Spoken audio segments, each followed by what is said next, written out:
नमस्कार साथियों, आप देख रहे हो CK news Bharat. CK news Bharat आज एक ऐसी बड़ी घटना को लेकर चलते हैं जहां यूपी से निकलकर पूरे देश में झकझोर के रख दी है। जिसमें हम आपको बात करें यूपी के हाथरस जिले में सत्संग के दौरान लगभग की है, जिसमें 150 लोग अभी तक भी गंभीर रूप से घायल हैं। जिसमें ये लगातार आरोप लग रहा है संत जो बाबा जी हैं उन पर लगाया जा रहा है, और जो रिपोर्ट सामने निकल के आ रहे हैं जिसमें बाबा को निकालते हुए साफ नजर आ रहे हैं। जिसमें हम आपको दौरान बताते हैं सर हाथरस जिले की पूरी घटना है, जिसमें सत्संग के दौरान भगदड़ मची, जिसमें मरने वाले की कुल संख्या कल 124 हो चुकी थी। अभी तक की जो रिपोर्ट निकल रही है जिसमें भोले बाबा का नाम के असली नाम नारायण सरकार के नाम से जो बाबा सत्संग चला रहे हैं, जिसमें 50 लोगों की अनुमति थी, जिसमें 50 लोगों की अनुमति थी, जिसमें 50,000 से लोग ज़्यादा पहुँचे।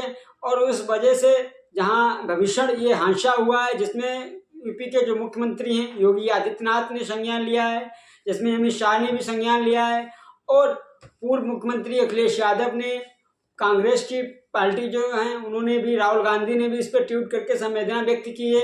लगातार भाई मुख्यमंत्री योगी आदित्यनाथ ने पूरे प्रकरण में 24 घंटे के अंदर जांच आख्या रिपोर्ट मांगी, जिसमें अभी तक की जो जांच सामने निकल के आ रहे हैं, जिसमें बाबा जी को जो एसडीएम साहब की जांच है उसमें निकालते हुए साफ दिखाई पड़ रहे हैं। जिसमें ये 50,000 की जो हजारों की संख्या में श्रद्धालु लगे। पूर्व सीएम अखिलेश यादव ने संवेदना करते हुए बीजेपी सरकार पर तंज कसा है कि इस तरीके से जो 50,000 की अनुमति, जिसमें 50 लोगों की अनुमति 50,000 लोग कैसे पहुंचे हैं।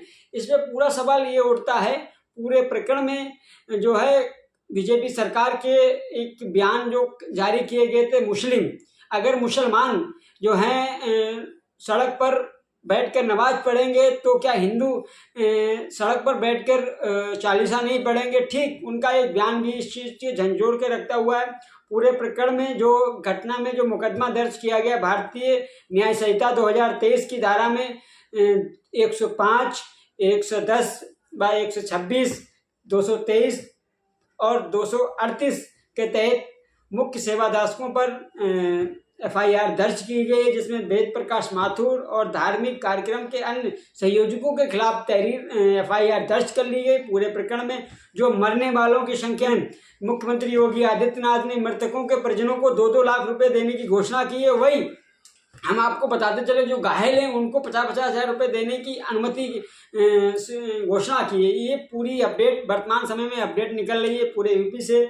और हम आपको बताते चलें इसमें कहीं ना कहीं जो बाबा है वो दोषी, जिस तरीके से बाबा भोलेनाथ को दोषी माना जा रहा है, और जो उच्च अधिकारियों की रिपोर्ट आते हुए चौंकाने की बात है कि उनको दोषी और आरोपी क्यों नहीं बनाया गया।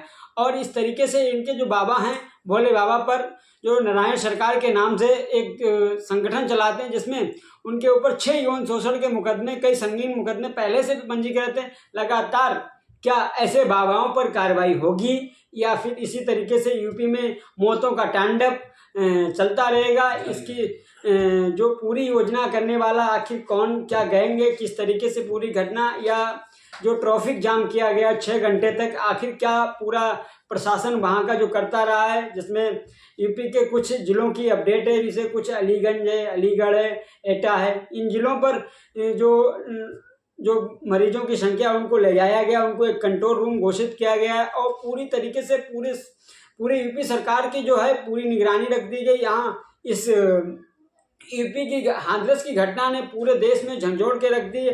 क्या इस तरीके से क्या अनुमति अब किसी सत्संग या मुस्लिम सामुदायिक स्थल पर होगा, या इस पर इसी तरीके से होता रहेगा। अब हम आपको बताते चलें योगी जी ने एक घोषणा की थी कि अगर मुसलमान सड़कों पर बैठकर नमाज पढ़ेंगे, क्या हिंदू सड़कों पर बैठकर क्या हनुमान चालीसा नहीं पढ़ेंगे। हालांकि ये सखावत इसी तरीके से दुआ किया जब ये पूरा सत्संग रोड पर, हाईवे पर किया जा रहा है, तो आखिर क्या अनुमति देने वाला अधिकारी जो है उस पर कार्रवाई क्यों नहीं की गई है। और क्या LIU इंटेलिजेंट इस तरीके से जो जहाँ 50,000 की अनुमति हो या 50,000 की संख्या में श्रद्धालु भक्तगण हो, उन पर क्या रिपोर्ट पहले उच्च अधिकारियों के पास नहीं पहुँची। इससे जो जिले के अधिकारी हैं पूरी घटना में संलिप्त नजर आ रहे हैं, और जो एसडीएम जो अनुमति देने के अधिकारी हैं पुलिस विभाग के वहाँ पहुँचे नहीं हैं, और लगातार उनको जो हम आपको बताते चले जो मुख्य सेवादासकों पर कार्रवाई की गई है। पूरी घटना में मृतकों की संख्या 70 के करीब जो हैं घायल हैं लगातार, और राज्य सरकार जो है उसको दबाने में प्रयास कर रही है। पूरी घटना में चुप्पी साधे नजर आ रही है। आखिर जिम्मेदार अधिकारियों पर क्यों नहीं कार्रवाई की गई? आखिर जो 50 लोगों की जहां अनुमति हो, क्या उनके अधिकारियों को नजर आने में नहीं, जहां 50,000 की संख्या में श्रद्धालु हैं? सबसे बड़ी बात यह क्या इस पर पूरे चर्चा का विषय बना हुआ है, आखिर बाबा भक्ति में था या बवाली था, भक्त था या बवाली था? अगर ऐसी घटना अगर किसी दरबार में होती है तो कहीं ना सही संदेह बाबा के ऊपर जाता है कि ये पूरा कोई आपराधिक क्रम हो। जिस तरीके से बाबा करवाता है, इस तरीके से जो दंड भगवान रूपी दंड दिया गया है, ये घटना को पूरे कहीं ना कहीं इनकी पूरी बारीकी से जांच हो। बाबा के जो ऊपर संगीन एक आरोपी है जिसमें 6 यौन शोषण के मुकदमे हो, कई ऐसे संगीन धाराओं में मुकदमे, अभी तक जो बिल्डोजर बाबा कहा जाता है उन पर कार्रवाई क्यों नहीं की गई? बाबा भोलेनाथ की गिरफ्तारी क्यों नहीं की गई है? आखिर क्या एक पक्षीय ये पूरे यूपी में कार्रवाई की जाती है, बाबाओं पर कार्रवाई क्यों नहीं की जाती? इस तरीके से बाबाओं द्वारा जो कृत्य किया जा रहा है वो लगातार झंझोड़ के रखने वाला घटना है, और इस तरीके से बाबाओं को जो बढ़ावा दिया जा रहा है लगातार उनकी जांच होनी चाहिए, और बाबा भोलेनाथ की गिरफ्तारी होना चाहिए। मुख्य सेवादासकों पर, संबंधित सीधे अधिकारियों पर भी कार्रवाई होनी चाहिए। ये पूरे जो मृतकों की मांग